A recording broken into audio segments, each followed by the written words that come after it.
Our truths. So this is where we're going to start world building, and quite a bit of this is going to be informed by the conversations that were happening. Adam Kobol's world building, Mark Holmes, his solo world building, and then the cooperative world building from All Systems Go. So I'm going to be including some of that, or as they were talking, I was sort of reflecting like, oh, that's an interesting idea. Oh, I'd kind of change it this way or that way for myself. So let's take a look and see what we get. So the old world. One option is Savage Clans called the Skald. I don't think I'm going to do that. The sickness moved like a horrible wave across the old world, killing all in its path. I think that is just so ripe right now because of the pandemic scare and freak out that's going on, that I really want to include that. And then I also, in my thinking, because I'm thinking about the Varu, I kind of want to include the sort of fear of the Varu as being like a sickness, sort of that werewolf scare kind of thing going on. Like the cat is over there scratching on a scratch pad. And then like tossing it across skidding it across the floor. That's what that sound is. So I think we definitely want to do, I want to do this sickness moved like a horrible wave across the old world, killing all in its path. Thousands fled aboard ships. However, the plague could not be outrun. On many ships, the disease was contained through ruthless measures, tossing overboard any who exhibited the slightest symptom. Other ships were forever lost. In the end, those who survived found the Ironlands and made it their new home. Some say we will forever be cursed by those we left behind. And then the starter quest, a settlement stricken by disease. And so I think that's definitely the old world that we're coming from. And so what that to me means is that we're going to see sort of this fear of other, fear of sickness, fear of contagion, maybe plague doctory kind of stuff going on. But there's also, if you've ever read Barbara Tuchman's The Distant Mirror, which was about the sort of the Middle Ages, there's whole sections about what the effect of the plague on society. And what happened is a bunch of people died, and that left like an incredible amount of wealth that could be claimed, like empty land, unclaimed belongings, all sorts of sort of salvage stuff. So what I'm kind of thinking is that there is, especially on the coasts where boats may be landed, there's some abandoned boats and things like that with wealth and salvage that can be had. But then there's also going to be, like Stone Tower, which is dead and abandoned. Maybe that's what happened here, is a sickness ravaged through this community. That's actually a really good, sort of immediate use of this world building. So yeah, let's keep that in mind. So there might be communities that are, holed up and being very rapacious about holding on to wealth and whatnot and keeping other people out. And there may be others that are just empty and abandoned or whatever. So I definitely think there's a lot to go with that. And of course, because of the pandemic scare, not to make light of it, but it's pretty timely to, sort of play around with those ideas. So the next one is iron. The imposing hills and mountains of the Ironlands are rich in iron ore. And then there's also the star-forged black iron. The next one is the weather is bleak. Only those made with iron. So it's sort of this like internalized iron. But I think I definitely want to kind of build off of the inscrutable metal pillars are found throughout the land. They're iron gray and smooth as riverstone, and no one knows their purpose. Some say they were as old as the world. Some, such as the iron priests, worship them and swear vows upon them. Most make the warding sign and hurry along their way when they happen across one. The pillars do not tarnish, and even the sharpest blade cannot mark them. And then the starter quest, your dreams are haunted by visions of a pillar which stands in an unfamiliar landscape. What do you see? Why are you sworn to seek it out? I think definitely building off of like all of the conversations that the three inspirations have had on, I definitely feel like these are bones of the earth. Like there's these pillars and maybe they're on ley lines, but it's kind of apophenic, meaning that you can't really tell if there's a pattern. Every time you think you've discovered the pattern, it's falsified by further observation of pillars. And they're hard on the outside, but maybe I don't know this yet, but there's essentially, these are the bones of the earth is one thing that I heard said. I think All Systems Go said this. But what I really see is like this hard exterior with actual marrow, molten metal marrow in the middle. So the old world was kind of Bronze Age, but we've got these iron pillars, and you can tap them like tapping maple syrup, and you can get molten metal, molten iron for things out of it. But I also think there's something, like if there's magic, and I think, there's rituals and stuff like that, I think there's some magical effect that is related to these. And then further, I'm getting away from this, but my original conception of these iron pillars was very similar to Adam Kobol's, also being inspired by Nausicaa, Valley of the Wind, was that they were like the giant mechanized war machinery. And so maybe I'll explore that a little bit. Like maybe some uses of this iron have been for war machine, like ancient god war machines, like the giant robots in Nausicaa. So there may be something to that, but I definitely feel like the bones of the earth really resonated with me, and then I wanted there to be marrow inside of them, sort of this molten metal. Like maybe we can't scrape the outside, but every once in a while there's cracks, or maybe with enough force a crack appears, and you can tap into it, and then you get this substance out. So there's definitely that. So legacies. We are the first humans to walk these lands. Meh. Other humans sailed here from the old world untold years ago, but all that is left of them is a savage, feral people we call the Broken. Is their fate to become our own? And then there's before the Ironlanders, before even the firstborn, other people lived here. Their ancient ruins are found throughout the Ironlands. I definitely want there to be ancient ruins all through the Ironlands. But I feel like I also want a previous wave of old world peoples sailed here as an exploration, and they became the Broken. It's feral and savage. Kind of like Morlocks, the Eloi and the Morlocks. That I definitely want to get some of that feel to it. So I kind of want both of those legacies to be true. Communities. There's a few in number in this Cursed Lands, rare contact. I don't quite think we're there. I think what we do is we live pretty much in communities called circles, and the communities are not necessarily tied to a location, they're tied to each other. There's settlements ranging in size from a steading of a few families to a village of several hundred. Some circles belong to nomadic folk, meaning the circle moves. Some powerful circles might include a cluster of settlements. And then there's trade with other circles, but there's not a lot. I mean, it's not settled, right? I don't think, like, Havens is the closest thing to sort of settled as there is, but not like big cities everywhere. I don't think we're there yet. So I think we've got these circles, and they each have their different quirks, and they're isolated from each other, things like that. So we'll find out more in leaders as we look in that. For the leaders, leadership is as varied as the people. Some communities are governed by the head of a powerful family, or they have a council of elders who make decisions and settle disputes. Each of our communities has its own leader called an overseer. Nah, that's Fallout. I don't really want to do that. Numerous clan chiefs rule over petty domains. I really feel like leadership is varied. Each community sort of has their own. It's either a family, or it's a council, or priests hold sway. I definitely feel that leadership is varied from circle to circle. It really just depends on how the circle formed from the old world people that came here. And now for defense. This is another one where I've spent a lot of time thinking about it. I definitely want to do, the wardens are our soldiers, guards, and militia. They serve their communities by standing sentry, patrolling surrounding lands, and organizing defenses in times of crisis.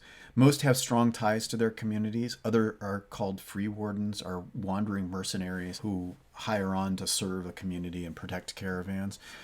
I really like this, and there's a couple inspirations for me for this. I kind of want sort of the Yojimbo wandering Ronin kind of deal, wandering into a community and getting hired by one faction or another, like that sort of feel. Like if I move from community to community, I'm definitely feeling like I want to if I'm not already, I want to become a free warden. And I also, some of the conversation that All Systems Go had, I really feel like these are, these are militarized tradesmen. They travel with the trading caravans and whatnot, but they're also really well funded. They're kind of Knights Templar-ish. And they go around and they do, the sort of the Witcher thing where they go into a community and do Monster of the Week, kind of discover what the big bad is and defeat it. And they, do some sort of 3 or 4 musketeer kind of organized groups on occasion. But it's also sort of a fraternal, or not gender specific, but fraternal bond where as a Knight Templar or like a Freemason or whatever, you can go to a community that you're not connected with and you can still have a relationship with the wardens, sort of have that to rely on. In everywhere you go and traveling. Some of that conversation is definitely informed by Revolutionary Brothers, sort of discussing how Freemasonry, Masons, was a association that you had where you could move into a community as you were, as sort of the Europeans were exploring the West. They could go to a community or move to a new community that they didn't have ties to and find immediate sort of community and connections through that. So I definitely want some of that feel to have happen with this free wardens being Ronin and traveling and being sort of the man with no name or Yojimbo, that kind of spaghetti Western kind of feel to it. But I also want that sort of, we're going to maybe explore some ritualistic sort of community fraternal stuff, maybe, where they're like Knights Templar or the Masons, and there's a bond there between the free wardens. Now, mysticism, some still find comfort in the old ways. They call on mystics to divine the fortune of their newborn or ask them to perform rituals to invoke a bountiful harvest. Others act out of fear against those who they suspect of having power. However, most folk believe true magic, if it ever existed, is lost to us now. And then the next one, magic is rare and dangerous, but those few who wield the power are truly gifted. I don't think that there's Merlins, maybe, or maybe there's 1 or 2, but there's no really organized kind of Hogwarts kind of thing going on. So I think we're tending more towards, if you ever watched Secret of Roan Inish, one of the things that became really present for me when watching that was how the sort of Celtic Catholicism had very superstitious, ritualistic kind of activities going on, like the throwing of the poppet, if I remember correctly, throwing of the poppet into the fireplace and repeating a phrase, that kind of thing. I think everyone knows that these have effects, but very few people have sort of formalized abilities with magic. They're more of sort of like All Systems Go, talking about how it's more folkloric, but it has an effect. I'm also thinking a little bit of Andromeda Klein, the book by Portman, who describes sort of a magical realism to the magic, where you don't know if the ritual took effect, but things happened anyway. Like, you don't know the direct linkage, like a causal relationship. But it seems like if I do these things happen. But I don't know that it's magic, or I don't know how it functions. But some people maybe sort of have the Myth Inc., kind of the Robert Lynn Asprin's, sort of have the core understanding of how to grab the ley lines and make that stuff happen. So I think that there's some of that, but mostly it's very folkloric. But there is still, like, definitely more of an impression of magic in this land than there was in the old world. And I think maybe there wasn't magic in the old world. Like, maybe there was mysticism and folklore that got brought over from the old world, but that it became imbued with actual ability as we came into this new world, and that might have something to do with the bones of the earth, the pillars, and things like that. So I'm thinking maybe the old world didn't have magic, right? We didn't have iron, we were Bronze Age, and we also didn't have magic. We didn't live in a fantasy world. So, the firstborn and that stuff, we didn't have that, or we didn't know that existed in the old world. This is all new. So that's kind of where I'm at with mysticism and magic. So religion, a few Ironlanders still make the signs or mumble prayers out of habit or tradition, but most believe the gods long ago abandoned us. The next one is people honor the old gods and new. In this harsh land, a prayer is a simple but powerful comfort. And our gods are many. They make themselves known through manifestations and miracles. Some say they even secretly walk among us. The priests convey the will of the gods and hold sway over many communities. I don't feel that third one so much, but here's the thing that I think that I've sort of come up with, and I'll explore more and sort of figure this out. But I think in the same way, sort of in cosmicism, there's the elder gods and the old gods, and then, you know, people. And in sort of the theogony of the ancient Greeks, there were the sort of the primordial stuff, the titans, and then the gods, then, you know, household gods and things like that.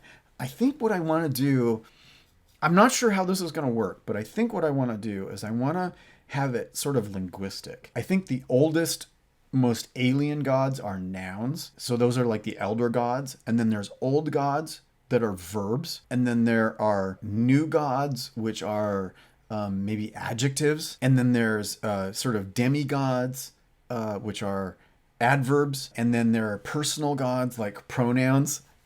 See what I did there? And sort of household gods are, you know, prepositions and pronouns and things like that. I don't know how this is going to work, but I think that that's kind of the sort of the theogony of how this works. But I don't think that it's super present. I don't think that, you know, the gods are, you know, thundering over everyone. And I don't think there's organized priesthood. Like maybe there was in the old world, but it got so fractured that there's really not that much of it left. I still also kind of feel like because of this, that there's new gods and old gods, kind of like the American gods, Neil Gaiman's. Some gods were brought with us, like the verbs were brought with us. And then there's the old gods that we didn't know about, which are the nouns. And then there's the sort of the new gods from this place, which are the, you know, the adjectives and the adverbs. I don't know if that makes sense, but that's kind of how I want to explore it. So I might come up with a few of them, but I do feel like the practice, like in practice, the praxis of these entities is more like Shinto than it is like Roman Catholicism. I don't really dig that. I don't want to have sort of an organized Christianity. I have no interest in that at all. But I do kind of want like people are empowered or feel empowered by their relationships with these entities or these concepts. And, you know, like the Prometheans are, you know, foresight and forethought. And, you know, Hugin and Munin in the Norse mythos are, you know, thought and memory. And then the hounds are tomorrow and yesterday and, you know, that sort of thing. I feel like these abstract concepts are personified in sort of an entity, you know, sort of this collectively created, generated entity. And as it has power in this Ironlands, it starts to actually have real effects in the real world. So it starts to coalesce and have stuff happen. So I think that's kind of where I'm at with that. So the next one is Firstborn. The Firstborn have passed into legend. Some say the remnants of the old tribes still dwell. I'm not going to do that one. Firstborn live in isolation and are fiercely protective of their own lands. Or the Firstborn hold sway in the Ironlands. Elves deep in the forest and the giants of the hill tolerate us and even trade with us for now. I'm feeling more towards they live in isolation and are fiercely protective of their own lands. They're definitely these Firstborn, the primordials, the giants, the elves, the Varu, all those creatures, all those communities and cultures exist. But I don't think that they necessarily, like, just like our circles don't, you know, we trade, but we're not in constant communication. And the Free Wardens maybe are more aware of that, just like sort of the Night's Watch is more aware of the threat from the north. They're more aware of the Firstborn than the general population because they travel and have more contact with them. I don't think they're necessarily, like, they're not abandoned and they're not gone. They're definitely here, but they're not everywhere. Like, not specifically in isolation. It just sort of happens that everyone in the Ironlands is in isolation. Yeah, so that's kind of where I'm going to go with that. The next one is beasts. The beasts of old are nothing but legend. No. I think this is a lot like Princess Mononoke. I mean, it's the forest spirit and the boar spirit. I think these are sort of the the ideal objects, these sort of like exemplars. These are the heroic versions of the animals. And I think that they're there, but they mostly are not in like constant contact. They're not always there, but I think they exist. Like, and I think everybody knows they exist. And every once in a while, there's a clash comes out of the woods, or something happens that rouses the exemplar to show up and make its presence known, that sort of thing. I think that's kind of where I'm going to go with that. And horrors, these sort of cosmic mutants and things. I think we are wary of dark forests and deep waterways, for monsters lurk in those places, in the depths of the long night, when all is wreathed in darkness. Only fools venture beyond their homes. I don't think it's the dead don't rest. I don't think it's super active, but I do think that the horrors, the mutants, the cosmic horrors are out there, maybe in those runes, maybe near the pillars, something to do with that. They exist, but they're rarer. Those will be sort of boss fights and stuff like that as we play, or as I play.